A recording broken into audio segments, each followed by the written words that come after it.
ma hɔrɔnya o hami o miiri o fɛrɛ o latigɛli o de bɛ an nin kan a yɛrɛ ka se k'o kɛ a yɛrɛ ye maa o maa n'i bɛ miiri ni mɔgɔ wɛrɛ ka miiri ni a ka kan ye fo ka diɲɛ wuli i tɛ kun o la kuma bɛ k'i bɛ tɛmɛ o la wa i sago bɛɛ t'i tɛgɛ kɔnɔ i sago o bɛɛ tɛ i yɛrɛ bolo ka kɛ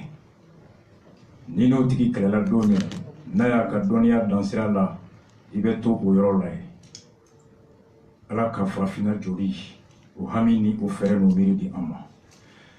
an bɛ bi ye février kalo tile 5 san 2019 an bɛ Bamako Musabugu radio Renouveau FM 98.1 an bɛ studio kɔnɔ an bɛ ala fo ka ala barikada ka seereya ka kiraba kan k'an bangebagaw fo ka dugutigiw fo ka alimamuw fo bi émission sujet a ka girin ka se hakɛ min na ka da a nafa fasodenw olu jɔyɔrɔ dɔɔni ani faso joli o hami n'o laɲini kama an bɛ hakɛto ɲini an dɛmɛbagaw an'an baarakɛɲɔgɔnw Mali kɔnɔ n'o ye Kaye radio ye Seko FM Kayira Segu kɔnɔ Ɲeleni ani radio 2 minnu faral'o kan ka se Kita kɔnɔ Kuru kan Jema Sefeto Buguni Nara Sikaso Mopti Tombouctou farala la Gao farala la bɛɛ fo internet sanfɛ page fɛn fɛn bɛ kan suit minnu b'a ta ka tila an lamɛnbaga n'an filɛbaga ka bɛɛ fo Bamako n'a lamini ka taa fo Farabana ka Mustafa fo ka taa fo Joliba ka taa fo Sibi mara kɔnɔ ka taa fo Wolosebugu ka bɛɛ fo bi an bɛna kuma baroba 3 ka diveru k'a kɔnɔ baroba fɔlɔ o ye kibaruya min ni bi o de bɛ kibaruya bɛɛ sanfɛ n'o ye jalajɛ min n'a tun kibaruya fɔra an ye kabini an fa Imam Mamudu Diko fɛ n'a fɔra misiri kɔnɔ ka fɔ laɲini kɛlen bɛ janvier kalo kɔnɔ ka maaw wele jalajɛ bala jalajɛ min bɛna kɛ ala deli ye ala deli min ka ala deli ɲangata min bɛ Mali kɔnɔ kɔngɔ min bɛ Mali kɔnɔ tɔɲɔ min bɛ yen k'o tɔɲɔ ban k'o kɔngɔ ban k'o ɲangata ban faso kanu kama an jigi ye ala de ye ni jɔn kɔnɔna filila i b'i jigi sɛmɛ ala la ale tɛ dɛsɛ ko la o ala bato don ni Mamudu yɛrɛ ko k'an bɛ taa wele kɛ ala la ka taa ala wele a ka don an jigi kɔrɔ ko ni labɛn banna ka bɛn ni don min ye o don kibaruya bɛ da maaw tulo kan a n'a yɔrɔ an bɛ ɲɔgɔn sɔrɔ yen ŋaniya kɛlen kelen ye ka ɲɛsin ala ma ka taa ni laɲini kɛ ala fɛ an bɛ ala fo ka ala barikada labɛnw kɛra don natigɛra yɔrɔ o fana latigɛra o kibaruya dara bɛɛ tulo ka dimanche don ani tarata don Imam Diko a ka misiri kɔnɔ o ye meeting ba ye jalajɛba min bɛ kɛ dimanche nata sɔgɔmada fɛ 8 heures balontan kɛnɛba 26 mars Yirimajɔ yan Bamako bonya in a denfaya a bonya talen bɛ ka di an fa n'an mɔkɛ Boye Sirifukɛ Ɲɔrɔn karamɔgɔba an ka karamɔgɔba a bɛ se kɛnɛ kɔnɔ ala k'o don se an ɲɛna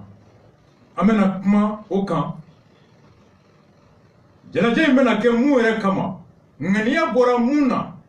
a sirila mun kama ka Mamudu Diko yɛrɛ lamɛn a ye kumakan min fɔ a tarata don misiri kɔnɔ Barilabugu ani an fa n'an mɔkɛ Boye a kumana bi a kumakan sera an ma ka bɛn ni dimanche don koɲa ye a bɛna kun min fana la a kama ci min b'a bolo k'a da silamɛw kan kɛrɛnkɛrɛnnenya la minnu b'a ka tɔn na an bɛ Boye ka kumakan k'o la n'an bɔr'o la maaw b'an bolo maa minnu ni jalajɛ in bɛ kɛ ka tɛmɛ kosɛbɛ fagali min bɛ ka caya lakanabaliya min bi ni sɔsɔli t'a la dama tɛmɛna o lakanabaliya o lakanabagaw n'o ye polisiw ye an n'u bɛ sigi ka fɔ kɛ su in na a émission kan Namborola, Anya Kumafo Oye, Rabat Temele, Kafo, Antara Subakon, Kata Postu da Krefe, Katemeni Munu Tung Sira Amma, Kakla Kata Pharmacie Populaire, Katemo Situation Fla Krefe, Commerçant Ye Anto au Fleli la Kakibarua Danklo Kanko Jamana Ye, Wari Hacker do de Nini Douane Fekuko Nini Kolado. Wari be soromi o soroli be wolo munde la ani commerçant be siki ka kuma bi mali be cogoya min na diveru la cour d'appel o ye kiri tigɛ kiri min n'an tun bɛ kuma na kan ya élection ɲɛkɔrɔ n'a bɛ boli aéroport o baarali kalifalen bɛ baarakɛyɔrɔ min na Azam ni a jɛɲɔgɔn cɛ n'o ye partenaire technique ye EHM jamana ye kiri min tigɛra ka daja alu tomota la ka jalaki bi cɛma Ibɛri n'a fa kan o kiri jaabi yan'o cɛ mun nana kɛ a nana wolo Mali jamana bi a ɲangatira miliyari 1 ni kɔ a kan ka sara o miliyari 1 ni kɔ o juru donna Mali la cogoya min na n'i y'o mɛn i b'i yɛrɛ ɲininka n'o y'a sɔrɔ i bɛ jamana kɔnɔ n'i bɛ jamana kɔnɔ dɛ i b'i yɛrɛ ɲininka o la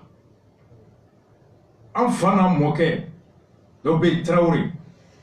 a ye tunga kɛ Congo Brazza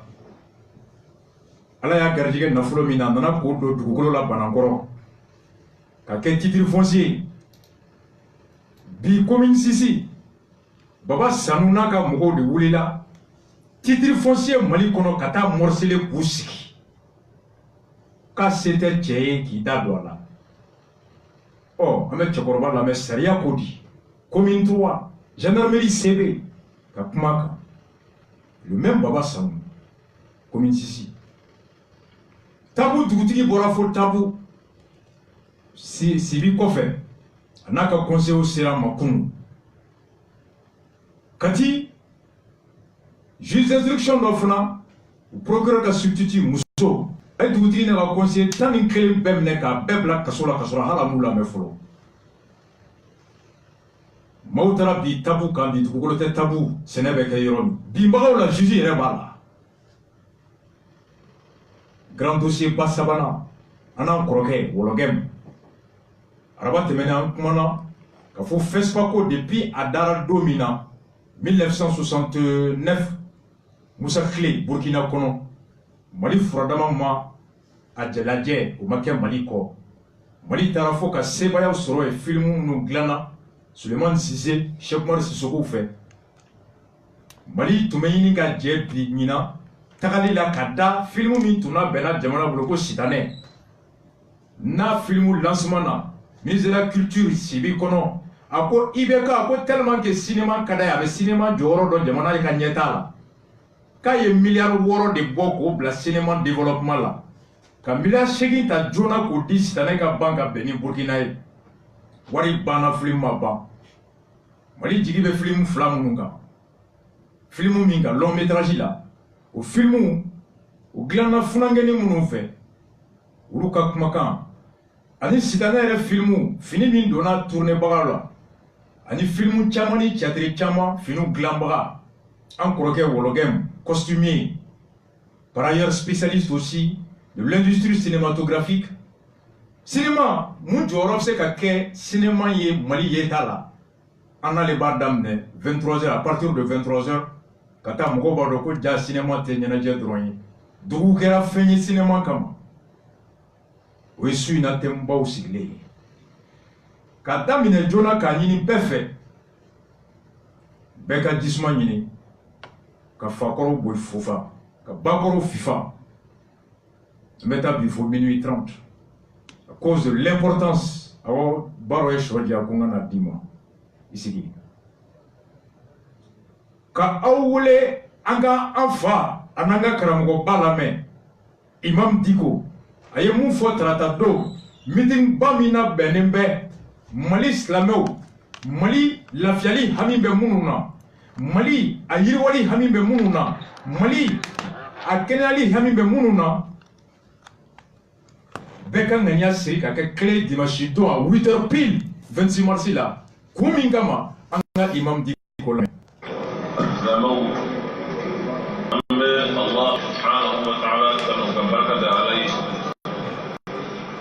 fasali alaka Muhammad sallallahu alaihi wa sallam ana sun ne sanino ana din wannan no moral ambe al-islamu ni al-islamiyya ka fi me kani ape sisi ani lafiya ni naman ni baraka ala mo ga ni hawl islami kilingelen beladin ga ya rabbal alamin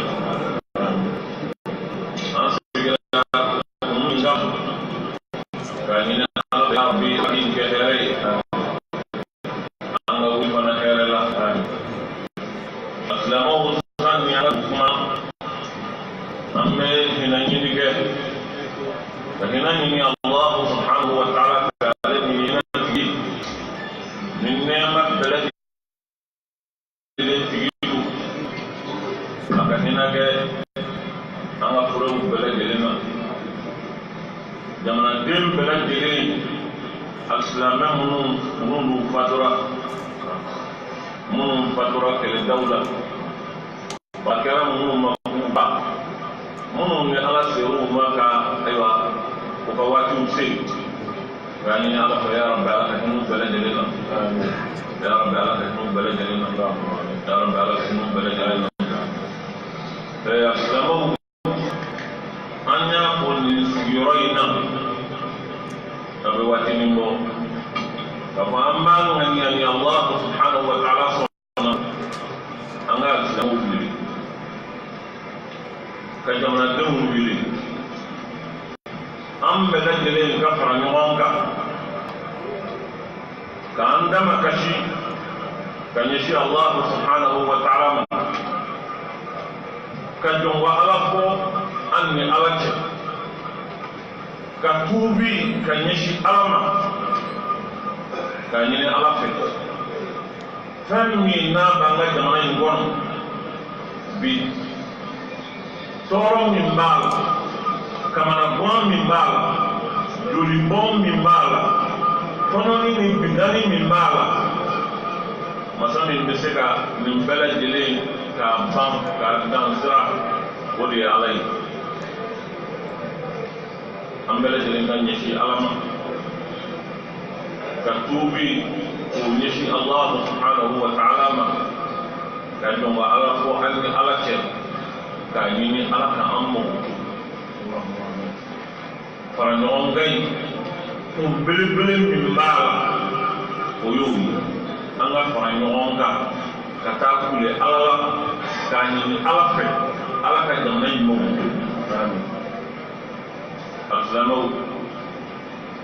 joli caman bɔra jamana in na ni caman tiɲɛna jamana in na bingani caman kɛra jamana in na a bɛɛ lajɛlen mun dɔ de b'a la foyi tɛ kɛ ten ala fɛ an ye silamɛw bɛ yen an ye diinɛ mɔgɔw bɛ yen filɛla min b'an bolo ka fɛnw filɛ o ye diinɛ ka filɛla de an tɛ se k'a ye ni cogo wɛrɛ ye ni diinɛ ta in tɛ wa diinɛ in b'a jira an na ko wa ma asabakum min musibatin fabima kasabat aydikum wa ya'fu an kathir diinɛ de ko ten kuranɛ min ni ala y'a di an ma n'o de ye anw ka référence ye o ye min fɔ an ɲɛna o de ye masiba o masiba tɔɔrɔ o tɔɔrɔ n'a ye aw silamɛw sɔrɔ a k'a dɔn aw yɛrɛ bolo ye min baara o kɔlɔlɔ don junubu kɔlɔlɔ don sinji tigɛ min bɛ jamana kɔnɔ balimaya tiɲɛ min bɛ jamana kɔnɔ sigiɲɔgɔnya tiɲɛ min bɛ jamana kɔnɔ jamana in ka laada kɔrɔ t'o ye jamana in kun dɔnnen tɛ n'o o min donna an fɛn kɔrɔ ka k'an tabiya ye bi o kɔlɔlɔw de bɛ ka se an ma an ka kan ka hakili jagabɔ an ka segin ala ma an ka ɲini ala fɛ ala k'an mɔ an ka jamana in dɔnnen nin fɛn min ye o ye sinjijugu ye balimaya ɲuman ye sigiɲɔgɔnya ɲuman ye a tɛ se ka faamu bi an yɛrɛ ka jamanadenw sigi ɲɔgɔn ko kɛ ɲɔgɔn furu ɲɔgɔn olu dama u ɲarakile bɛ ka kɛ ɲɔgɔn kan bi joli bɛ bɔ su ni tile i bɛ maaw ɲininka yɛrɛ a bɔ kun ye jumɛn ye o tɛ se ka fɛn f'i ye dalilu tɛ maa bolo fo an bɛ ɲɔgɔn kan dɔrɔn ka ɲɔgɔn tɔɔrɔ n'u ye ala de ta ye an kan ka siran ala kana an yɛrɛ n'u bila u ka di ɲɔgɔn na an yɛrɛ ka taa an yɛrɛ masaw jugu ye ala k'an kisi o ma wa ala y'o fɔ kuranɛ la ko ale de bɛ se o la ko olu wali t'a la ale de ye setigi ye a bɛ se ka na ni ɲangata ye ka bɔ sanfɛ a bɛ se ka na n'a ye ka bɔ hali dugu cɛ a bɛ se yɛrɛ fana ka aw yɛrɛ dama kun ka di ɲɔgɔn na a ka kɛ ɲɔgɔn ma sababu jugu ye masa min bɛ se o la o de ye ala ye o tuma ka fara ɲɔgɔn kan o de ye ka taa o jira ala la ka tuubi jira ala la ka nimisa jira ala la k'a ɲini ala fɛ an ka se ka segin an yɛrɛ réfléchir pour nous agir pour nous an yɛrɛ an ye jamana ba de an ye jamana kɔrɔtalen de kalanjɛrɛw ka jamana don alimuw ka jamana don walijuw ka jamana don kodɔnnaw ka jamana don ko jamana in tɛ se ka kɛ ko hakili t'an na fɛɛrɛ t'an na dabali t'an na min b'a to nin balawu min bɛ jamana in kan an t'a ɲini a ka wuli wa an sigilen bɛ ko ni maa wɛrɛw ye min y'a ye non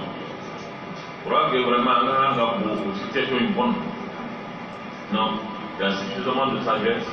d'intelligence dans notre pays hakili bɛ yan kodɔn bɛ yan anw tɛ se ka to ko an bɛ ko kɔnɔ an torona ko bɔcogo t'an na non pourquoi o kuma ka ɲɛsin ala ma ka ɲini ala fɛ ala ka anw inspiré o kɔrɔ ye ala ka hakili ɲuman d'an ma barisa ni hadamaden ni jurumu cayara ni kojugu cayara Allahu subhanahu wa ta'ala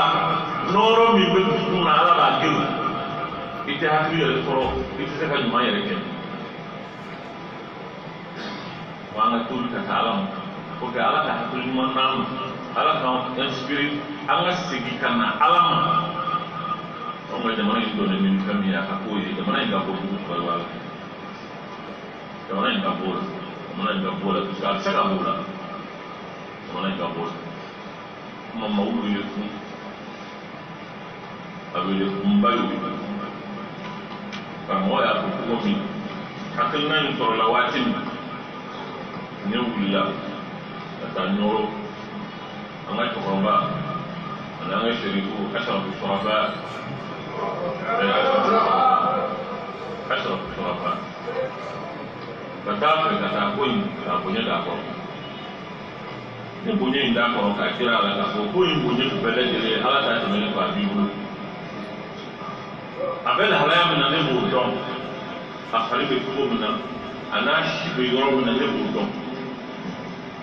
n y'a ɲini a fɛ n'a bɛ se ka fara anw kan n'a farikolo ye o ka d'an ye n'o yɛrɛ ka gɛlɛn ni ala y'a latigɛ a ka kɛ kɛcogo min a kɛra kɛcogo o kɛcogo anw ni ala de bɛ anw ni ale de ɲɔgɔn fo o la ni ala sɔnna ale yɛrɛ ye n jaabi min ye a ko ne tɛ se ka wuli ka na Bamakɔ ka na sanu ɲini ka na wari ɲini ne yɛrɛ ka kɛnɛya ko a fɔra ko n ka na n ka ma se ka wuli nka nin min filɛ nin ye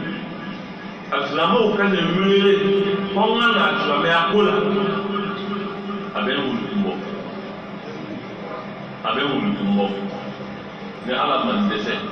ni ala ma na nin ko wɛrɛ ye ni ala sɔnna n b'a ɲini ne nin farikolo n k'a doni ka na an ka fara ɲɔgɔn kan. An b'a jigin ni ala sɔnna ni ala nana ni ko wɛrɛ ye o bɛ kɛ nka n y'a fɔ cogo min maakɔrɔba don a si danfara a ka kɛnɛya tigi a bɛ se ka kɛ sɔgɔma ka tigilamɔgɔw a bɛ fisaya wula fɛ i bɛ taa sɔrɔ gɛlɛya dɔ b'a la maa min b'o lahalaya la an kɔni b'a jigin ni ala sɔnna ni gɛlɛya wɛrɛ ma kɛ a bɛ na nka n'a kɛra kɛcogo o kɛcogo an n'a dusu bɛ ɲɔgɔn fɛ an ni denw bɛ ɲɔgɔn fɛ an ni kalandenw bɛ ɲɔgɔn fɛ an ni jama in bɛɛ bɛ ɲɔgɔn fɛ a bɛɛ ye maa o maa bɛ yan o bɛɛ y'ale de ye voilà o bɛɛ y'ale de ye o bɛɛ y'ale de ye donc vraiment famuya ma ka prepare la tu ka famu anya da mai wele ku ni anyo fo o de objectif ye point de ma ka na ma wele ka ka belita wal ma ka gelita wal ma ka na ngawu ni jamana kono no o ta ngala ni e ka nga fa infemi do e ka chi on le kana ka nyama ni do ita so be jamana ni kono asa ba ya on ni donc on te mo we on la ta ta so do jamana kono wal ba ka mo we le ay ta so do jamana kono ay jamana ka ri ay jamana ka keta ay ko jaw ni on to ke jambo asha ko fara on to ke jambo asha ko fara mo we le fun quel était woyote mangante beretake nejurite ay antake tribune ka marché buja non foye ka ma ay ni ay ka ma ay il est bien qu'il y a un homme là anga hakili no anga wele madda ango ke ay kama ni morante kuma ka ɲɛsin jamanadenw ma fan bɛɛ lajɛlen jango sigiɲɔgɔnw ani terimaw ni balimaw ni furuɲɔgɔn minnu ni bi sɛtana donnen b'u ɲɔgɔn cɛ ami a bɛɛ ye silamɛ a bɛɛ ye jamanaden kelen ye fo ka kuma ka kɛ fo ka jɔ anw tɛ se ka anw ka jamana in kɔnɔ ni lebu de don arabu bɔ lebu de don anw ka jamana in kɔnɔ bi ko maaw bɛ kɛlɛ ko siya ko amaka jamana ni silamɛya ka ca ni san ba kelen o mɔgɔw u jɛra furu donna mɔgɔw cɛ sigi donna mɔgɔw cɛ fɛn bɛɛ lajɛlen bɛ mɔgɔw bɛ ɲɔgɔn cɛ i tɛ siya si ta anw ka jamana in kɔnɔ k'i b'a baara i tɛ siya wɛrɛ sɔrɔ a kɔnɔ a fɔra ko bi anw ka kɛ ɲɔgɔn kan ka ɲɔgɔn fa ka ɲɔgɔn joli bɔ ka ɲɔgɔn ka dugu den ka ɲɔgɔn ka sigiyɔrɔw ka ɲɔgɔn gɛn ka bɔ sigiyɔrɔw la nin dugukolo kelen min ni anw bɛɛ lajɛlen ɲɛ b'a la jamana kelen min ni ala y'a k'an ka kelen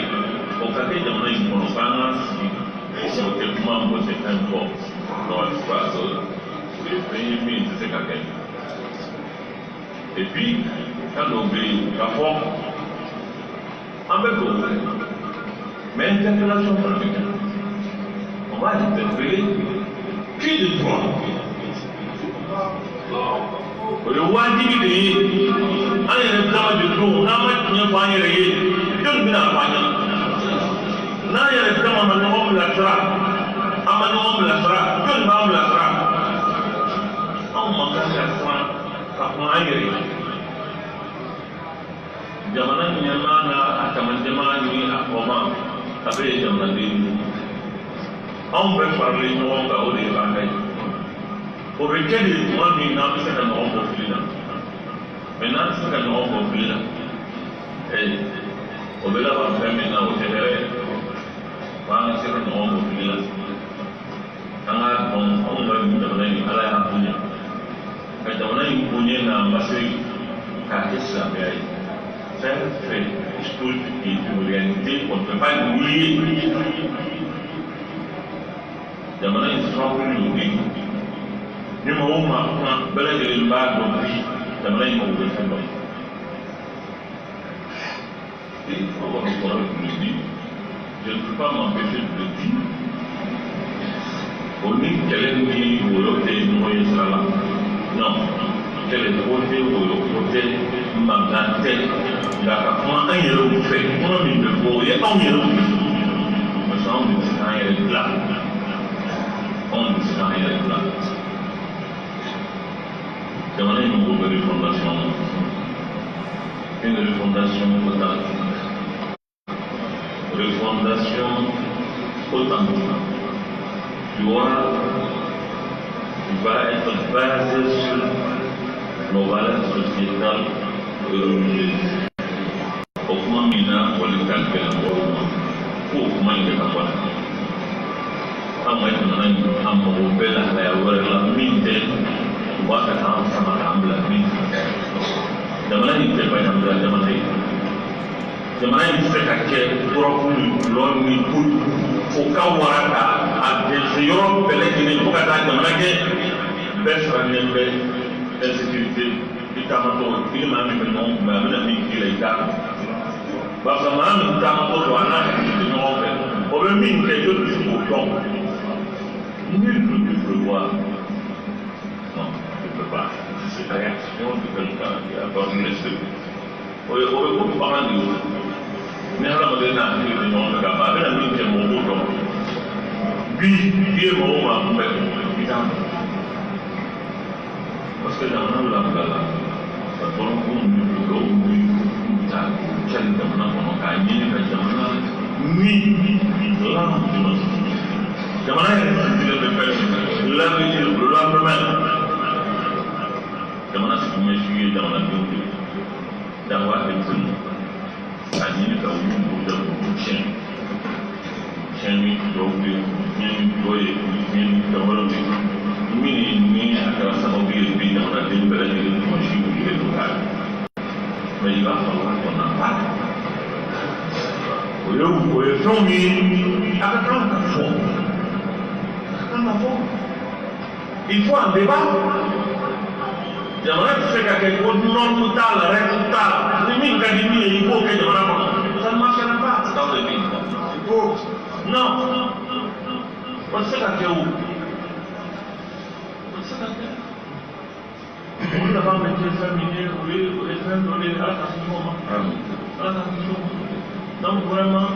ko in laɲini ye an yɛrɛ kan ka kuma an yɛrɛ ye. An ka ɲɔgɔn bilasira k'a ɲini ala fɛ dusukun bɛ ala de bolo hakiliw bɛ ala de bolo ala k'an dusukun n'an hakili k'a fara ɲɔgɔn ka ɲuman na an ka ɲɔgɔn mago to an ka yafa ɲɔgɔn ma an yɛrɛ ka ɲɛsin an ka jamana ye a bɛ se ka sabati ka kɛ jamana ye jamana tɔw kɛlɛ cogo an yɛrɛ kana sigi k'a ɲɛ tugu ka jamana in ye a bɛ ka sabati. Ça c'est fait. Car la jamana in bɛ ka taa komi ko an bɛ nɔrɔ ko la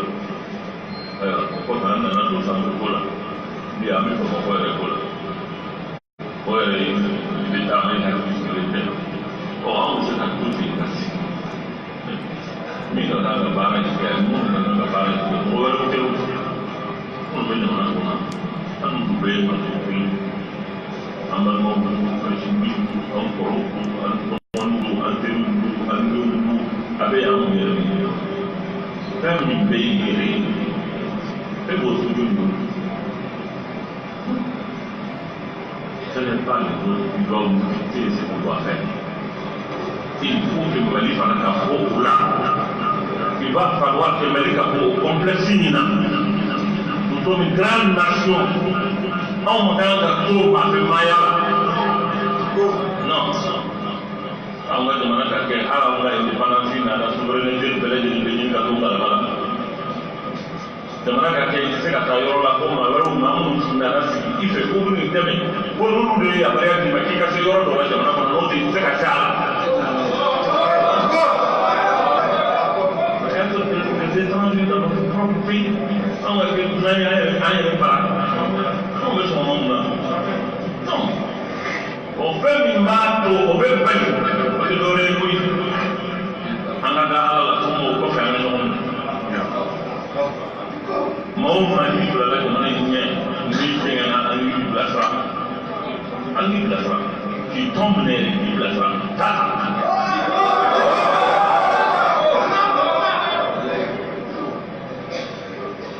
C'est pas sûr. O de b'a jira k'a fɔ an ye jamanadenw ye o de b'a jira k'a fɔ minnu bɛ jamana kɔnɔ ani minnu b'a camancɛ la ani minnu bɛ yɔrɔ an bɛ yen o de b'o sabati an b'a ɲini ala fɛ jamana ala k'a basigi jamana ala k'a hɛrɛ caya jamana ala k'a lafiya caya komi karamɔgɔ ko don n'anw sigira an bɛ ɲina fond de presse ye fond de presse ye nka anw b'a yɛlɛma k'a kɛ wajibi ye n'o la o ye. Tiɲɛ la a kɛra wajulu ye. Usara Imam dit ko dimanche de la 26 mars la sɔgɔma 8h a bɛ kɛla kun min kan y'a kun ɲɛfɔ nenni tɛ bereta tɛ yɔrɔkari tɛ busanta tɛ bonni tɛ a ko fɛn min b'i nin kan i yɛrɛ tɛ k'o tiɲɛbaga ye a ko an bɛ taa ka taa Ala deli ɲangata minnu n'a bɔra k'i da don u la siya minnu tun bɛ sigi ɲɔgɔn kan olu ka kɛ ɲɔgɔn fagali ɲɔgɔn sago-sagotu ye bi mun nana n'o ye gulɔ dɔrɔgu kɔngɔ lanjaba Ala bɛ se ka don an jigi kɔrɔ k'o wele lamɛn cogo min k'an sɔn o fɛɛrɛ n'o dusu la ka bɔ o ɲangata kɔnɔ hɛrɛ min b'an nin kan k'an garijɛgɛ o la a ko o delili o tɛ ɲɔgɔn ɲininkali bali mun kɛra n'a ma bɛn k'o fɔ mun ka kan ka kɛ n'a ma kɛ k'a wajibiya k'a bilasira a k'a kɛ n'a banna k'a sama a k'a kɛ o de ye fasoden ɲumanya ye n'i den ma sira ɲuman mɛn n'i ma gosi a kan mɛn n'a tiɲɛna sini i nɔ b'a la a ko an ka tiɲɛ fɔ ɲɔgɔn ye o de bɛ jɛ diya o de bɛ laban o hɛrɛ kan bɛɛ ye ka ɲɛmɔgɔw bilasira u jagoya u ka kɛ a ko jamana in mago bɛ bi nin kura la miiri kura maracogo kura taabolo kura la a ko bi an mago bɛ jamana in ka kunu tuguni sa refondation a ka kunu ka jɔ guloma fila kan guloma min ni o y'an ka danbew an'an ka laadalakow ani an ka diinɛ o bɛ an sɔn dɔnniya ni danbe min na valeur sociétale foli bɛ kɛ cogo di sigiɲɔgɔnya bɛ kɛ cogo di furu bɛ kɛ cogo di sukonya bɛ kɛ cogo di juru bɛ ta cogo di a bɛ sara cogo di forobafɛn o ye mun de ye hɔrɔn bolo hɔrɔn jɔyɔrɔ ye mun ye faso lakanali faso jɔli la ça c'est les valeurs sociétales an bɛ diinɛ min na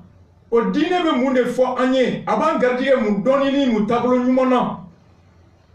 an ni ɲɔgɔn cɛ sigi la lakana kɛnɛya baarako baloko sɔrɔ yiriwali hakɛ ye mun de ye tiɲɛ kɔrɔ mara kɔrɔ ye di kuranɛ kɔnɔ danbe kɔnɔ valeur sociétale et religieuse Sunjata tun bɛ nin dɔn depuis Pierre ma na yan El Hadji Umar Tali tun bɛ nin dɔn depuis Jean ma na nka bi mɔgɔw ko olu tɛ fɛn dɔn fɛn min ma miiri Pierre da olu tɛ danbe dɔn danbe min ma bɔ Paris olu tɛ Ala dɔn Ala min ni tubabu ko k'o tɛ Ala ye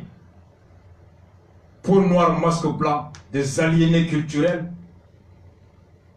incapables de réfléchir dans leur terroir n y'a daminɛ n'o ye jamana si tɛ balo jamana wɛrɛ ka danbe kɔnɔ yirikuru mɛnna banba la cogo cogo ji kɔnɔ cogo cogo a tɛ kɛ banba ye jamana tɛ diɲɛ kɔnɔ jamana min y'i se sɔrɔ ni wali danbe ni wali kan ni wali diinɛ a tɛ yen hali wali kan a tɛ yen anw ni ka maaw bɛ taa kalan na n'u nana hali n'i k'u k'u fa fo bamanankan na k'o ka gɛlɛn u ma n'i k'u k'u ba fo k'o ka gɛlɛn n'i ko ka taa buguda la ko ayi ko cogoya tɛ yen furu siri cogo ko non ko nin tɛ furu siri cogo ye danbe bɛ min mɔgɔba ye maa min b'a fɔ ko selon Robespierre ma n'i ko ko Ngolo tun y'a fɔ dɔrɔn ko ko Ngolo ye jɔn ye mɔgɔ bɛ Ngolo dɔn Ngolo fɔbaga o tɛ jate misali tabaga Cheikh Amala ka o tɛ jate misali tabaga Samori ka o tɛ jate misali tabaga Babemba ka o tɛ jate misali tabaga Sunjata ka o tɛ jate nka misali tabaga Napoléon ka misali tabaga Alexandre le Grand kan awɔ ko non ko karisa kalanna dɛ Amadou Koita Keita Maïga etc. Kassim selon Napoléon valeur sociétale fanga sego de ma États-Unis ni kɛra président i b'i kali Bible de kan Linjili i b'i kala kan de an ka mɔgɔ kalannen dɔw mana wuli ko non ko kuranɛ da man kan ka don jamana la ko silamɛ da tɛ jamana la silamɛ tɛ ji min wa jɔn bɛna ji d'a ma jamana de tɛ robinet sama ka taa silamɛ ka so wa ni silamɛ ma ji min bɛna d'a ma k'i o kɔlɔsi ni jamana ye pɔsɔni kɛ ji la ka taa silamɛ faga ka du kɔnɔ dun silamɛ tɛ balo wa a bɛ dumuni min kɛ jɔn de b'o dumuni na don jɔn de b'o dumuni don ni yamaruya jamana de tɛ licence di commerçant ma wa a a donné malo ye a ye donné sukaro ye a ye donné nɔnɔ ye a ye donné tulu ye ni fɛn b'o kɔnɔ fɔ min n'i ka dama tɛ bɛn k'i ka n'o kɔlɔsi des pseudo-intellectuels olu bolo ko la séparation de l'État et de l'Église veut dire que ko diinɛ mɔgɔ k'i da bɔ jamana la Cheikh Anta Diop ko un intellectuel est celui qui est capable de par sa connaissance à trouver les solutions aux problèmes de sa société. Ko doni ma moye mami maka doni miri ka fere bo kono degun ba sigiro la ko degun ta ka boy. Ko ni tesero la ko tu t'appelles un pseudo intellectuel et doni ma la dege de te fauchi. Mamu di ko ame boni ne la. Mali tetanye na ma sigi anga dambe ma. Mali tetanye ko o kuma folie mandi doye ko ni a foyi de visa soro. Ko ni a foyi de ta frage français ko kana ni fode.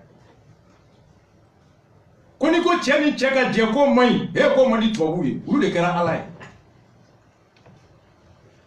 a ko mun bɛ Mali kɔnɔ bi a ka bon waati sera an ka kuma kunu an bɛ kule ni kɔrɔ ye kuna sini kunu o tun ye cɛmancɛ bi Bamako yɛrɛ tɔgɔ t'a la i tɛ se ka tɔgɔma waati sera an ka kuma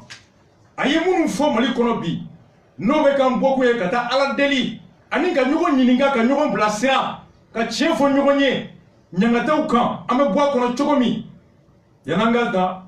an fa n'a mɔkɛ Mamudu Jose Buye ye mun fɔ k'o da Mamudu ta kan Mamudu ka kumakanw k'u sɛbɛntiya Mali bɛ lahala min kɔnɔ bi san fila laban in na mɔgɔ 1000 k'aw layɛlɛ 2015 mɔgɔ 100 ani mɔgɔ 50 de sara a y'a lamɛn dɛ source FIDH 2016 mɔgɔ 300 ani mɔgɔ 32 dɔ farala mɔgɔ fagata kan o kɔrɔ ko dɔ bɔra lakana la 2017 mɔgɔ 700 ani mɔgɔ 16 olu de nin bɔra Mali kɔnɔ source parena non démenti 2018 mɔgɔ 1000 ani mɔgɔ 200 olu de nin bɔra civil sɔrɔsiw t'a la dɛ sɔrɔsiw t'a la dɛ o kɔrɔ de ko lakana bɛ ka tiɲɛ depuis 2015 2015, 150 morts civils. 2016, 332. 2017, 716. 2018, 1200. C'est un indicateur de la détérioration du système de sécurité et de défense. Koroko lakana, a tiena, kada, amiri, o tiena, lakana temble. Mouba bisama. 2018, olu de y'u ka dugukolo bila sira ni jatigɛ ni bingali kama 30 000 déplacés. Dugu 50 olu de jenina k'u siya la tunu ka bɔ dugukolo kan 50 villages brûlés. Sanari o bɛ san mara kɔnɔ ka bɔ yen ka taa Jɛnɛ bagan 1000 ani bagan 200 ni bagan 37 olu de taara 1237. A baganw su ma ye a kolo ma ye olu de taara. Ka bɔ Bankas kɔnɔ Koro Douanzan 1300 têtes bétail. Bagan 1000 ani 300 ani bagan 7 olu de taara 2018 kɔnɔ n'i y'o fara ɲɔgɔn kan Sanari ka bɔ Sanari n'a bɛ san ka taa Jɛnɛ ka taa Bankas Koro Douanzan bagan 103 ani bagan 300 ani bagan 40 ani kɔ o de tununna 13 000 bétail balo min jenina balo ba yirika Mali kɔnɔ bi marifa 100 ani 30 o de bɛ yala la 130 000 fusils en circulation.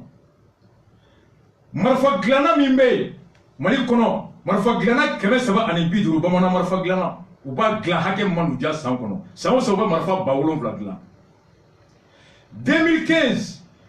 gulɔ miliyari 3 de donna Mali kɔnɔ 2016 gulɔ miliyari 4 2017 wari min donna gulɔ la Mali ka don Mali kɔnɔ miliyari 5 source direction nationale de concurrence de commerce et de la concurrence DNCC plus de 3 milliards au de wari gulɔ o donna Mali kɔnɔ 2015 Mamudu Diko côté jamana kɛra baya ye gulɔ dɔrɔgu o de kɛra baya ye k'a ka kuma sɔn ci la jamana yɛrɛ baarakɛyɔrɔ ka source 2016 miliyari 4 ani miliyɔn 500 ni kɔ o gulɔ de donna o ye mun jatera dɛ 2017 bɛrɛ t'a jɛ miliyari 5 la o gulɔ de donna an ka droit de l'homme tɔ kɛra gulɔ soin dɔrɔgu musoko a tɔ kɛra o de balo ni kalan ani lakana ni kɛnɛya o tɛ droit de l'homme na anw bara yan ministre de la Mali de l'extérieur a ye conférence kɛ o don a yɛrɛ da A ko malien ba shegi de gena 2018 8000 maliens rapatriés wa uluma u gena ga bomi farafina doron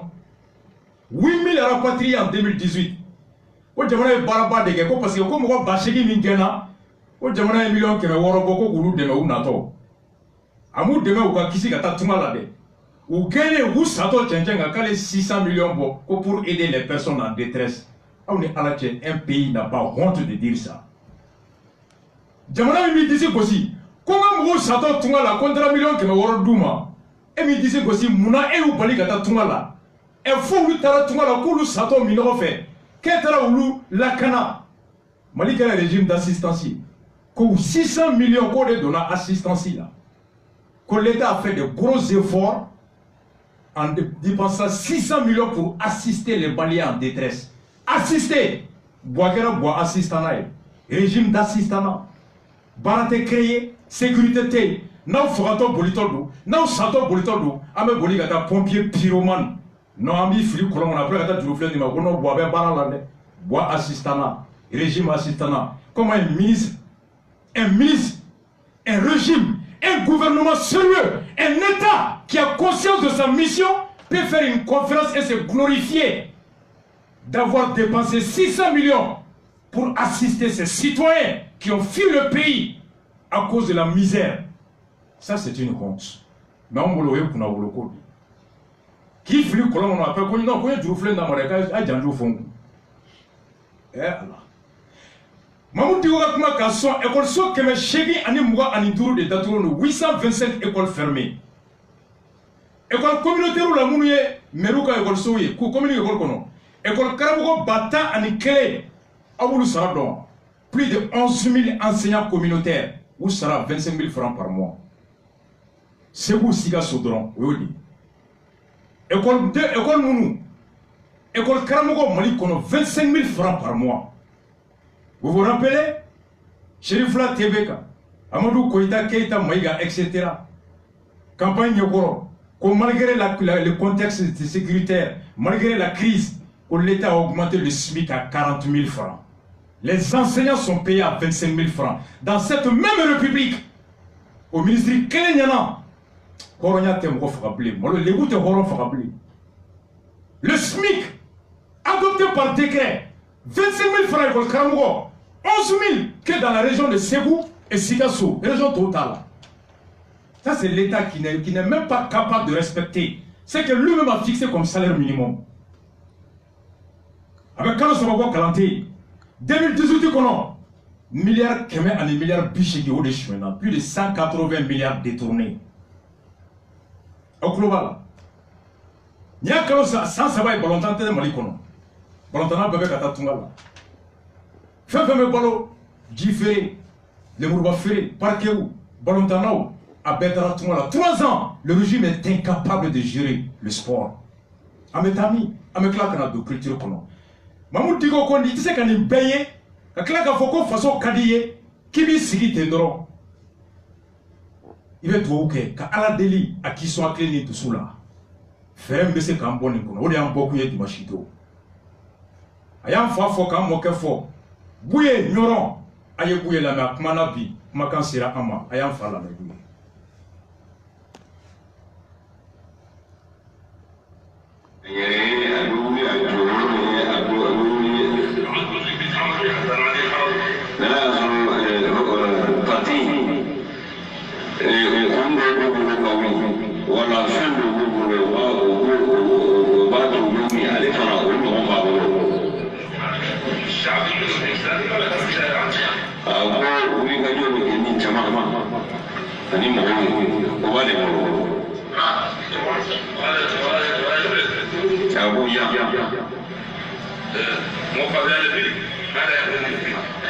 Ale kanga wuli ka jo min kɛ a ka yɔrɔ in na yan mɔgɔ t'ale dan o la o.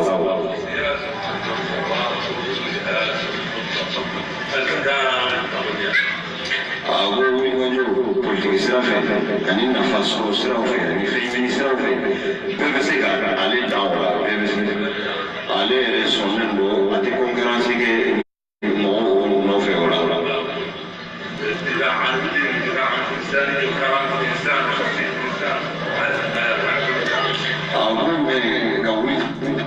dina defa ka hada madenya defa ani jibo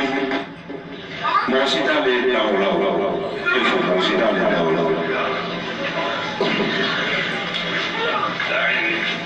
lawo ni lawo ale fana sonna wawe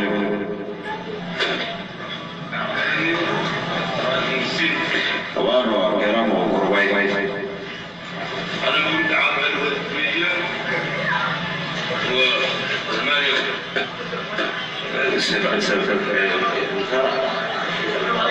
عليه بنينا 1938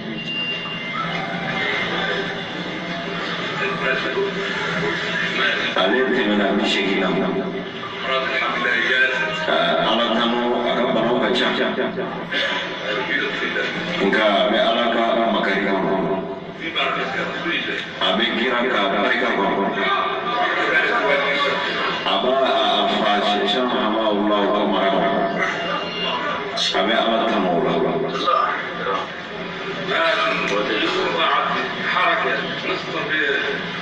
دين الإسلام ويساركنا كرامة البانغولان kanke sebaye ka wuli ka jojo ka an ka silamɛ diinɛ in defan k'a dɛmɛ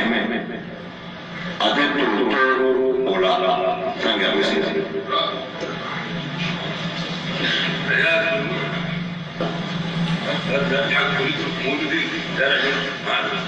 a ko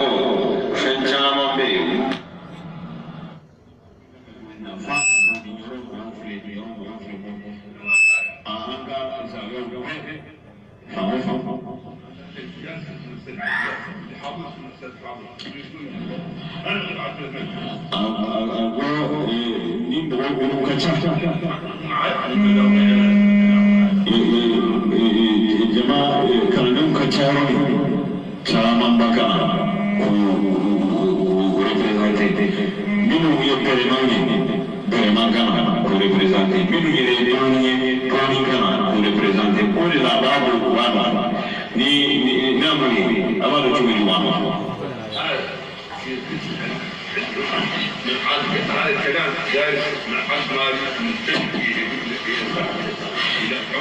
abin sanya ga kuma na din kuma a company kan da kan ya ga mun mallaka ta corona ga black da ta banyak hal ga black sai da mali fatan na ni be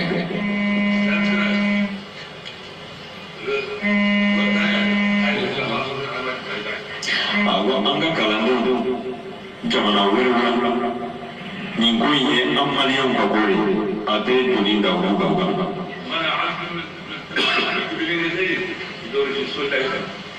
ago kalandon babu kofe na wore ubena alfungo fena ke odo bani kama nga ale ta ke ni nyam maliyan bagore ate mordani wore ate Senegal kawo ate Côte kawo Guinée kawo Burkina kawo Niger kawo ate ni siwori ate mani siwori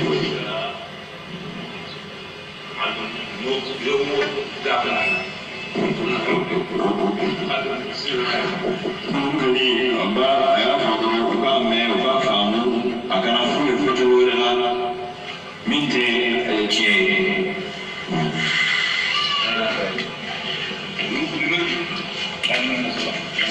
Aku agak kalau minum kopi, minum kopi, mau ikut apa nanti? Ikan anak buah, ikan anak buah.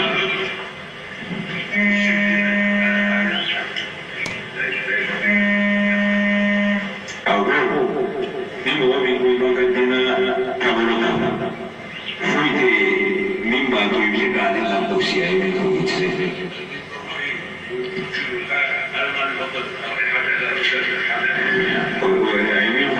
Ini mana dina koi. Minyak media ini kita ini family alam masih kita family ni kalau kita belajar. Alam siapa Allah ini. ashi beni hake tasisa adike chani keda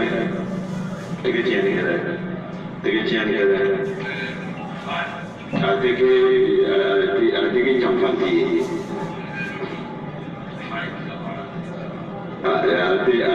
ate sana lo kana kata gune ka fa bula to ate ni sigi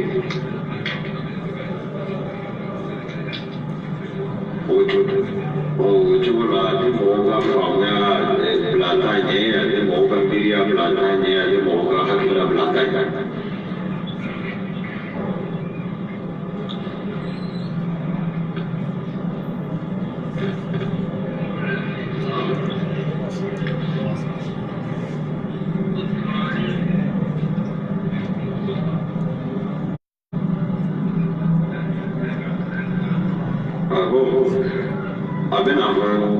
Ada tahu tak ada beri kontrol fangai apa kontrol, enggak orang tahu tak hakikat tu.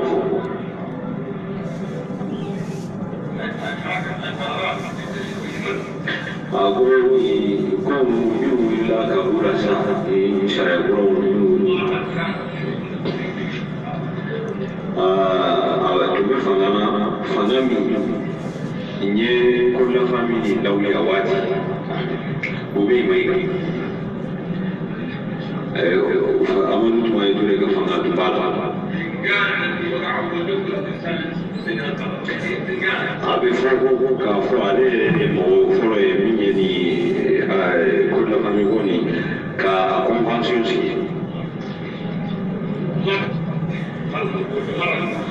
si sisa mi ko ya ka fo ale fana de la bo mi ka faga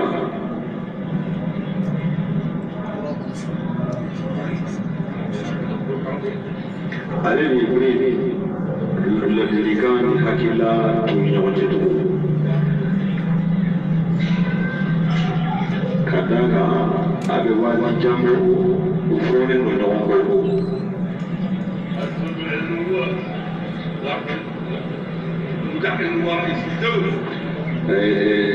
ka sababu de sisa abe famba de jamana president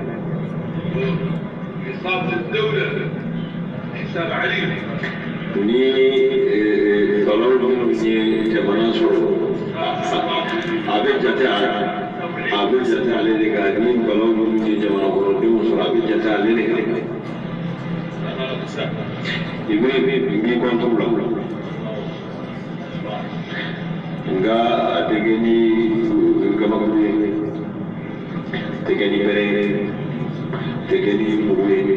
tegeni malfai. Inka, anika banyini bi kontrol apa? Anika polisi.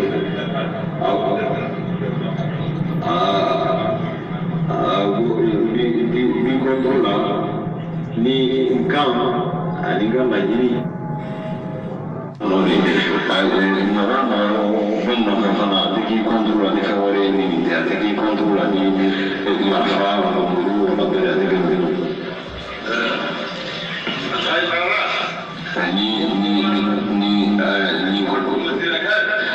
Ni articolo menu borani sesani aborani ministri fanterai. Ministri qui. Aboi. Muore qui. Malin fare non può mi si vuole e la fanno fanno paghe alle tiga misri chiama che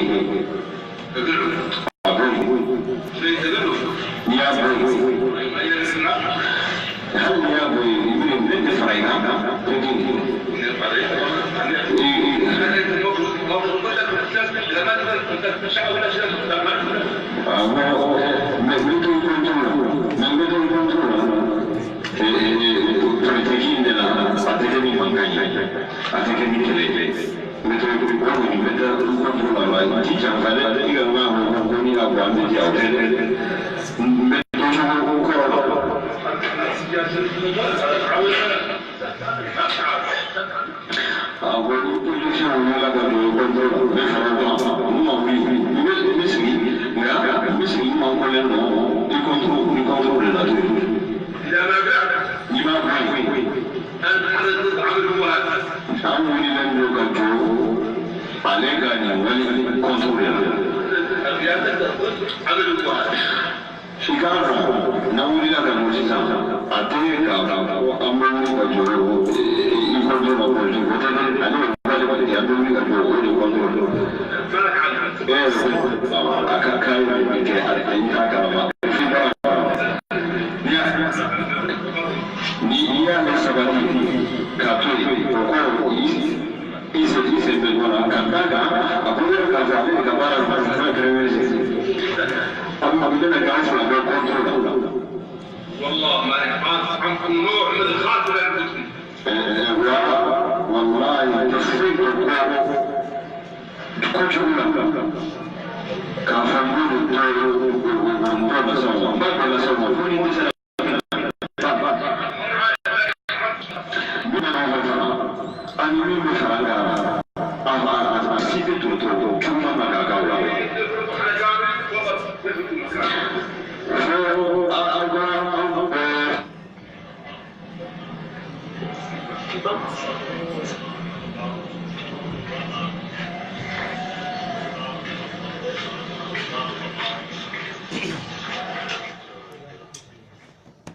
Balmo au bora sisa ka anga karamɔgɔ lamɛn an fa ani an mɔkɛ Buye Haidara ɲɔrɔn Sherifu kɛ Mamu Diko kumalen kɔfɛ a ko fɛn fɛn ni o diinɛ ko ye ale hali n'a si birintilen bɛ bi a bɛ yɔrɔ min a ko ale bankera kabini san 1936 a kɔrɔlen don bi a man kɛnɛ hali kana a yɛrɛ furakɛ o gɛlɛyalen bɛ a ma nka diinɛ ko min ni o bɛ senna diinɛ lafasali kɛwale min bɛ ka diinɛ sɔsɔ o kɛlɛli kama a ko ale ka kɛnɛya o tɛ se ka to ale bɛ to sigilen ɲɔrɔn k'ale tɛ ye o kɛlɛ la ko kɛlɛ jama ala y'ale garijigɛw la o kɛlɛ hakilina o dusu ala y'ale garijigɛw la a ko hali ni silamɛtɔn tun ma wuli k'u bɛ nin kɛlɛ kɛ ale tun kɛlen don ka ŋaniya siri a bɛna jalajɛ kɛ jalajɛ min n'a bɛna wuli a niyɔrɔ ye mun ye nin kɛwalew kɛlɛli la fasodenw tɔni kɛlɛli la silamɛya o laɲini a n'o sankɔrɔtali o kama ale ka o ŋaniya o tun bɛ a la wa ale tun bɛ n'o kɛ silamɛtɔnw ka ŋaniya sɔrɔ k'u bɛ jalajɛ kɛ jalajɛ min n'u delila ka ɲɔgɔnna kɛ Côte de la Famille la ko ale ma ye o kɛnɛ kan a ko ale bɛ ye wa a bɛ ci bila a fɛmɔgɔ a ka kalandenw a fa ka kalandenw Mali fan o fan kɔrɔn tilebi kɛɲɛkan bɛɛ ka y'a kɛnɛ kan a k'u taara bonya da kɔrɔ ka jalajɛ kibaruya da kan ale fana ko k'a bɛ na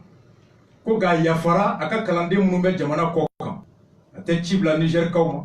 a tɛ ci bila Burkinakaw ma a tɛ ci bila Côte d'Ivoirekaw ma a tɛ ci bila Senegalikaw ma a tɛ ci bila Mauritaniekaw ma a ko nin ye maliyɛn minnu bɛ Mali kɔnɔ nin ye anw ka ko ye a t'a fɛ ka don nin da kɔfɛ mɔgɔw kan ko n'o tɛ n'a y'a fɔ a ka kalandenw ye minnu bɛ jamana kɔ kan k'a b'a dɔn k'u bɛɛ bɛ na nka k'a ma o kun bɔ a ko zawiya misiri bɛ Mali fan o fan a ka kalanden cɛkɔrɔba musokɔrɔba denmisɛnnin maa o maa n'i y'a ka nin welekan mɛn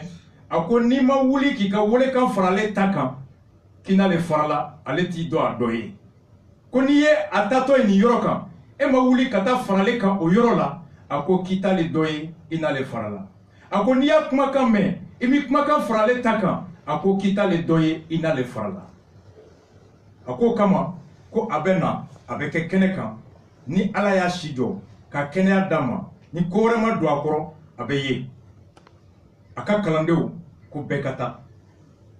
a ko an bɛ yɔrɔ min na bi a ko waati sera Ibrahim a y'a fɔ a ye kunun a b'a fɔ a ye bi n'o ye président ye k'a b'a contre la a b'a ka fanga contre la k'an bɛ yɔrɔ min na bi taabolo min bɛ yen minisiri min b'a bolo n'o ye Bube Mayiga ye k'a k'a bila a ko k'a ka Bube bila ka d'a kan o code de la famille bɛna kuma min ko Bube de tun dabɔ la wa ale de kɛra o nabaga ye ATT tile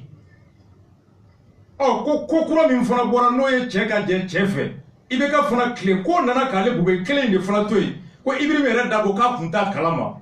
ko Bube ka gouvernement de nana n'a ye a ko donc ko waati sera ko président k'a bila ko n'a ma Bube bila ko kɔrɔ Bube mana ko kɛ ani ale jɛmakan don ka d'a kan ko tɔɲɔ o tɔɲɔ a mana maliyɛnw sɔrɔ mara in kɔnɔna na hali n'a ka ministre de bɛ ka kɛ k'ale mun ye jamanakuntigi ye ko ale de nɔ don n'a t'a fɛ a ka da kun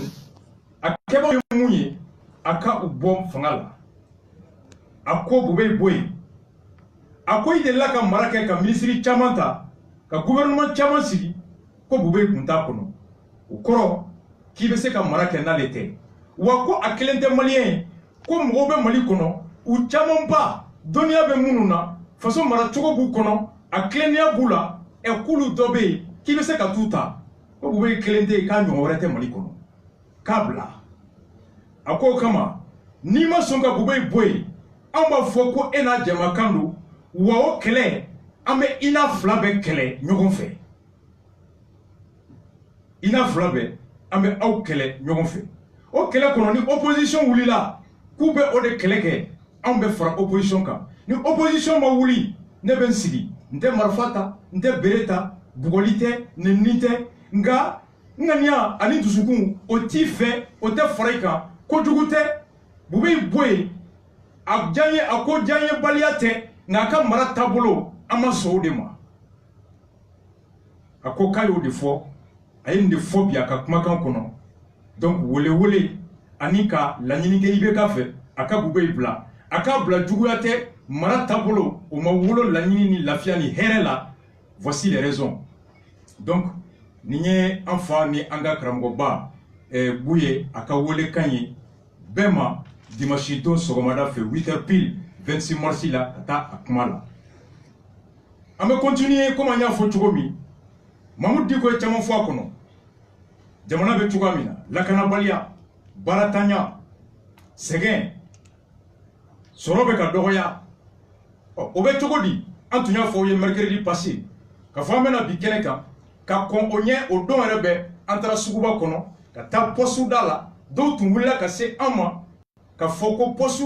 dira dɔw ma o kɛ sababu ye k'olu wuli ka bɔ yen an bɔra yen ka taa pharmacie populaire la o kɔnɔ ni sugu ɲɛmɔgɔw kumana u ye fɛn fɔ an ye fɛn min ni o ye ka fɔ laɲini kɛra dɔɔni fɛ k'a k'o sɔrɔ ɲini o sɔrɔ ye hakɛ dɔ sɔrɔ ni o ɲɛ bɛ ɲini o tɛ taa kɔlɔlɔ kɔ o kɔlɔlɔ o fɔlɔ bɛ bin jagokɛlaw kan ka tɛmɛ ni sugu kɔnɔ bi sigiyɔrɔ bɛ ɲini ka kɛ ko wɛrɛ ye komi n'i tɛ ɲini ka minɛn ta ka da i kun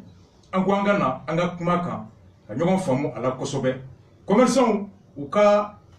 cidenw b'anw bolo yan ɲɛmɔgɔ dɔw ani poste baarakɛla o poste min n'an taara yen ni yen kɛrɛfɛmɔgɔ dɔw fana ko bin kɛr'u kan u sirannen b'u ka sigi an'u ka sini baara o bɛ taa dabolo min na bi donc poste fana bɛ yan ka ɲɛfɔli kɛ an ye a bɛ taa cogo min su in na pour que an ka ɲɔgɔn faamu o ye invité débat fɔlɔ ye ka taa a kɔnɔ après an bɛ tila ka continuer hali bi ni émission tɔ ye kosɛbɛ aw ni su aw bɛɛ ka kɛnɛ directement don donc Alou, oui, min ta ye tɔgɔ ma n b'i dɔn, oui, i ye n jɛɲɔgɔn ye, i ye n balima ye, effectivement, voilà, balimakɛ caman b'ale dɔn, an b'a ka kuma caman passé yan. Bon, n ye mun fɔ sisan, sugu kɔnɔ, araba tɛmɛlen an bɔra yen, poste problème, pharmacie populaire problème, fo ka se bi recette min ɲinina douane fɛ ani impôt, bi aw ye jagokɛla ye sugu kɔnɔ. Bon, ni aw tɔnɔna, anw minnu bɛ taa sanni kɛ forcément a bɛ se anw ma, o kan k'a to bɛɛ ka dɔn mun bɛ yen. Aw jɔrɔkun ye mun de ye bi ni saba kɔnɔ? Et tout d'abord, an bɛ foli kɛ Renouveau ye fɔlɔ. Merci beaucoup. Ka foli kɛ yɛrɛ yɛrɛ sa i bɛ baara min na faso jɔ baara don. Merci beaucoup. Bon, i ka équipe mɔgɔ bɛɛ lajɛlen an ka foli bɛ bɛɛ lajɛlen ye. Kuma lasurunya la, n'i ko i bɛ kuma commerçant kan, i b'a dɔn jamana in bi na a bɛ fɔ ko jamana in sigilen don jago ani mɔni ni bagangɛn. Mɔni, bagan mara ani sɛnɛ jago yɛrɛ tɛ jago yɛrɛ tɛ fɔ la tiɲɛ don mais en réalité n'i ye nin bɛɛ ta k'a lajɛ n'i ye sɛnɛkɛlaba ye yɔrɔ o yɔrɔ i b'a sɔrɔ jagokɛla de don parce que n'i ye sɛnɛ kɛ n'i ye balo sɔrɔ i bɛ taa feere de n'i ye mɔnikɛla ye n'i ye mɔni kɛ i ye jɛgɛ sɔrɔ i bɛ laban i b'a feere de n'i ye bagangɛnna ye la même chose donc pour ka kuma surunya an b'a fɔ nin bɛɛ dulonnen don jago de la donc jago an bɛ se k'a fɔ jamana yɛrɛ ni de y'o ye n'o sara vraiment foyi wɛrɛ tɛ yen jamana kɔnɔ tuguni o sababu ye mun ye k'a yira yɛrɛ min b'o approuver jamana yɛrɛ kɔnɔ recette min bɛ yen k'a fɔ k'a bɛ bɔ impôt la ani douane n'i y'a ta k'a lajɛ jamana yɛrɛ ka budget miliyari 240 n'i y'a ta k'a tila i b'a sɔrɔ tilancɛ bɛ bɔ impôt ani douane de bolo ni dun y'o jate minɛ o bɛ bɔ jɔnni kun soit minɛn bɔtɔ ka taa feere ou minɛn natɔ ka feere effectivement a bɛ bɔ jagokɛlaw de kun donc ni gɛlɛya nana ka se o secteur ma vraiment jamana bɛɛ lajɛlen b'a gɛlɛya in ye jɔn de ye kuma lasurunya la gɛlɛya in n'i ko k'i b'i da don commerçant ka gɛlɛya la bi bi in na i b'a ta sisan fo sini sɔgɔma an tɛ se o bɛɛ la komi an ye nana ni mun ye aw ko douane ɲina fɔra ko douane ka wari hakɛ dɔ de ladon effectivement o ye anw siran miliyari 600 ni kɔ o ma daminɛ bi la n'i y'a ta k'a daminɛ 93 la ka na 2013 ka na 2018 la an bɛ se k'a fɔ douane recette a doublé la de puisque 2013 wagati douane recette c'était 340 millions min bɛ ɲini milliards miliyari 340 miliyari 340 de tun bɛ ɲini o ɲinanu mais ɲina u nana fɔ fo douane ka recette ka se miliyari 650 ma o tɛ kabako ye mais i bɛ fɛn dɔ jateminɛ k'a ta 2013 wagati crise bɛ wuli wagati min a y'a sɔrɔ jamana a recette min tun bɛ don i bɛ région 8 bɛɛ lajɛlen recette faralen ɲɔgɔn kan o de tun bɛ kɛ 340 millions ye mais an bɛ yɔrɔ min na bi a dogolen tɛ mɔgɔ si la jamana bɛ cogo min insécurité kama jamana yɛrɛ tilalen don ka taa taabolo min kan fan dɔw bɛ yen bi bi in na recette ko kuma tɛ douane ko kuma tɛ se ka fɔ yen n'i ye région ta k'a lajɛ bi bi in na Kidali ninnu ni Tɔnbukutu ninnu fɛ pratiquement recette tɛ yen k'a fɔ k'o bɛ don tuguni recette in baselen don à peu près région 3 de kan région jumɛn k'a daminɛ Kulikoro Sikaso Kayi n'o bɔra la tɔ in bɛɛ lajɛlen o bɛɛ bɔra la mais et pourtant recette tilala ka doubler tuguni o bɛ faamuya Mopti tun b'a sara Mopti tun b'a sara Gawo tun b'a sara Tɔnbukutu tun b'a sara effectivement Kidali tun b'a sara effectivement ka da lakanabaliya kan ani jamana yɛrɛ tɛ yen yɔrɔ minnu na impôt tɛ bɔ yen donc o bɛɛ n'a ta ko commerçant ka bɔta kɛra miliyari 600 ye donc o kɔrɔ ko 600 tɔ bɛ na bɔ yɔrɔ min na jamana bɛ yɔrɔ min n'o ye Sikaso ani Kulikoro ani Kayi donc aw de bɛna nin bɛɛ ta sisan nin charge bɛɛ de bɛ tila ka d'an kun tuguni le fait que région tɔ ninnu t'a la d'accord e tɔgɔ ne tɔgɔ Ibrahima Mayiga i b'i kan kɔrɔta dɔɔni bon alu bɔra ka mun fɔ sisan a ye an caman lafaamu bon nin miliyari 600 in aw ye jagokɛlaw ye a kɔlɔlɔ jɔn de bɛ aw ka activité kan ni anw b'o sentir comme consommateur ok Rasbat n b'aw fo k'aw waleɲuman dɔn i yɛrɛ ɲuman n tɛ dunan ye nin plateau kan tout le temps n bɛ yan nɔ commerçant tɔgɔ la n bɛ kuma ni Mali commerçant bɛɛ tɔgɔ ye miliyari 600 ni 50 ni douane directeur kura min nana bi ko k'o de ɲini parce que an ye fɛn dɔ de jate minɛ nomination mana kɛ yan nɔ au niveau de la douane ni mun désignera k'i kɛ douane directeur ye i b'a fɔ la f'i k'a fɔ jamana ɲɛmaaw ɲɛna de ne bɛ se ka nin wari hakɛ la don o de y'a to e bɛ taa o de y'a to e bɛ taa o de fana bon o bɛ taa mais problème t'o yɔrɔ la o e bɛ taa e bɛna bɔ min voilà o yɔrɔ de la n bɛ k'i ɲininka an bɛ ɲɔgɔn ɲininka yen nɔ a bɛ jouer aw kan cogo di a bɛ jouer an kan an ka sɔrɔ bɛɛ la mun gɛlɛya bɛ bi n'i ko i bɛ impôt da o kan n'o bɛ kɛ degun wɛrɛ ye bi an b'a daminɛ douane directeur ka nin wari ni hakɛ min bɛ yen nɔ ko an ka nin ɲini bi k'a ladon faso kɛsu kɔnɔ a bɛ ka an ka sɔrɔ de ban parce que an ka sɔrɔ in bɛ sɔrɔ cogo di diɲɛ jamanaw ta k'a lajɛ jamana ninnu bɛɛ donnen don ɲɔgɔn na de dɔ bɛ bɔ ka taa sanni kɛ nin dugu in na nin fana bɛ bɔ ka na sanni kɛ nin dugu in na ainsi de suite Mali bɛ taa sanni kɛ Burkina Burkina bɛ na sanni kɛ Mali la Malien bɛ taa sanni kɛ Côte d'Ivoire Ivoire bɛ na sanni kɛ o tɛ kɛla bi yan o ti ka kɛ an ni jamana o jamana bɛ yen ko anw bɛ yen nɔ ko dancɛ b'a ni ɲɔgɔn cɛ ni frontière b'a ni ɲɔgɔn cɛ jamana kelen si sen t'i ta ka don Mali kɔnɔ yan nɔ Burkinabé tɛna sanni na Burkina bɛ tɛna sanni na yan nɔ au contraire Burkina b'u ka marchandise de ta parce que u ka dédouanement ka dɔgɔ n'an ta ye i bɛ Burkina la conteneur dɔw bɛ yen nɔ u bɛ dédouaner yen nɔ 7 millions mais i b'a sɔrɔ Mali la a bɛ dédouaner 12 millions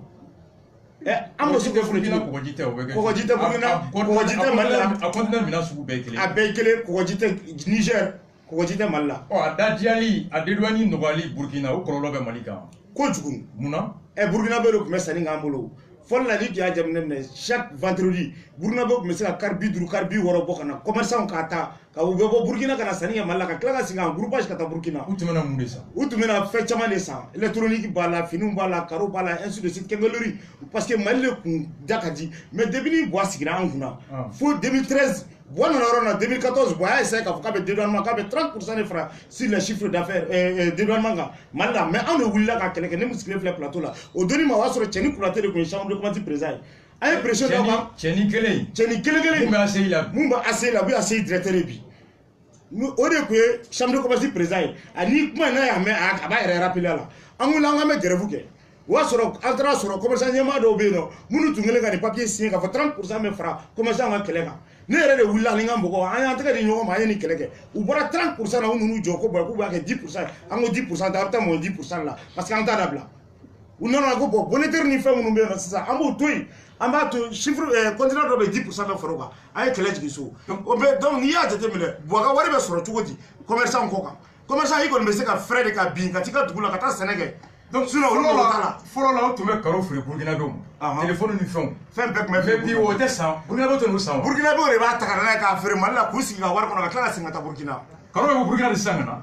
u b'a bɛɛ ta ka na n'a ye fɛn fɛn kun bɛ yen ko Malien kun bɛ na n'a ye u b'a bɛɛ ta ka na n'a ye o fana tɛ kojugu o n bɛna mun Sénégalais dun Sénégalais si tɛ na Mali la Guinéen dun Guinéen tɛ na Ivoirien tɛ na Nigérien tɛ na ni si tɛ na mɔgɔ Mali si tɛna sanni kɛ yan bilen non non non an ka wari dun tɛ anw bolo ka sanni kɛ so o yɛrɛ tɛ o tɛ problème fana ye o i bɛ mun jate minɛ olu kana na olu ye région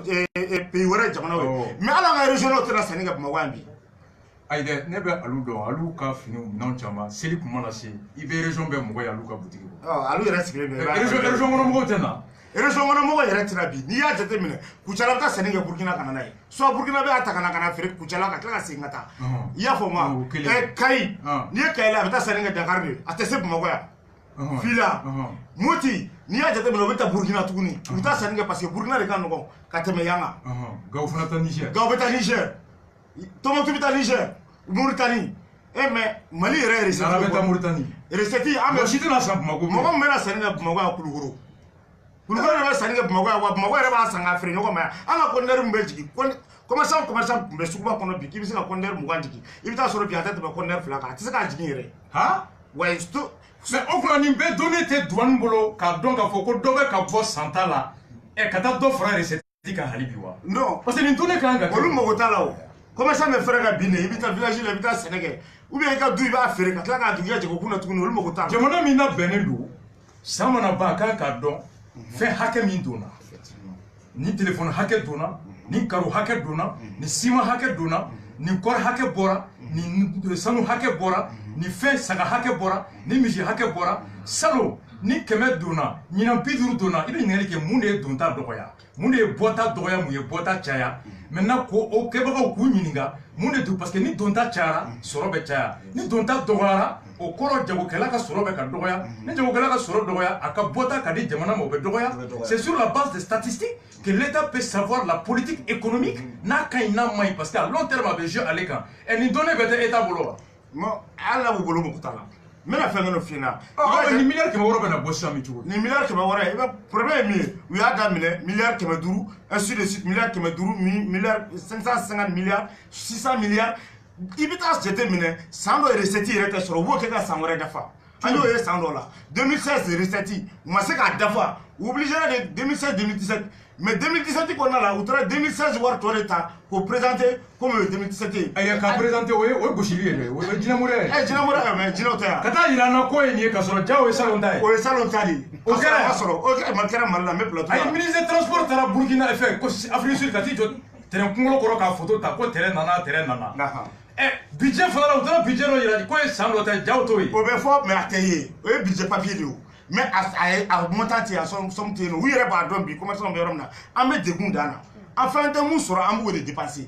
i yɛrɛ ka mɔgɔ commerçant foyi kun tɛ yen k'i b'a fɔ k'a ka jagoku kun ye miliyɔn 50 ye ou bien miliyɔn 80 bi ko bi k'i bɛ taa sɔrɔ miliyɔn 80 dafalen b'a bolo tɛ yen. mɔgɔw bɛ sugu kɔnɔ bi u bɛ tile kɛ mɔgɔ ma taa sanni k'u bolo. non n'i sera sugu kɔnɔ bi ban de don te ni misirila ko mun te min ni misirila taga an sigilen b'o de la i tɛ mɔgɔ sugu kɔnɔ i tɛ mɔgɔ si ye ko mun na sanni kɛ yan. mais aw bɛ taa Chine wa. an bɛ taa Chine. visa bɛ sɔrɔ. sisan visa sɔrɔla alhamdulilayi i yɛrɛ ka émission jɔyɔrɔba b'o la an n'an ka barikɛɲɔgɔn dɔ fana bɛ yen nɔ na an b'o fɔ k'u waleɲuman dɔn o fana yɛrɛ sacrifier k'an dɛmɛ Chine visa ko la alhamdulilayi rabil alamina o bɛ chambre de commerce kɔnɔ. Chinois ka minɛnw bɛ don yan. Chinois ka minɛn bɛ don yan Chinois nana ka na Mali paralyser de. cogo di. parce que n'i bɛ nin fɔ an bɛ sa de mais n bɛ mun f'i ɲɛna. minɛn damadɔ dɔrɔn fɔ. minɛn Chinois u ye karo ko banna. Chinois bɛ karo feere. ayi kengeleri bɛnna pewu Chinois de bɛ na ni kengeleri minɛn bɛɛ